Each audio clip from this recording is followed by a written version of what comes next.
Tumeweza kuelimisha na kuelimishana jinsi sheria inavyosema kuhusu transport na vile tunaweza kuangalia kufanya kazi bila kukorofishana, na naweza kusema kwa kweli ni kwamba leo tumetoka tukiwa a very strong team.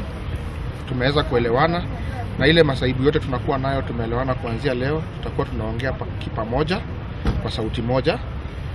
Maneno ya overload tumesema tutawacha, kwa sababu ni jukumu letu sisi sote kama transporters na wafanyabiashara kuchunga ile barabara ambayo tunatumia kila siku.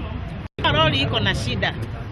Haja yangu si kupeleka kotini sana. Haja yangu ni hiyo lori iwe sawa sawa. Napigia chairman ya SACCO namwambia nimeona lori fulani nimeishika, ikuje irekebishwe, kama ni miguu inunuliwe, kama iko na shida yoyote itengenezwe.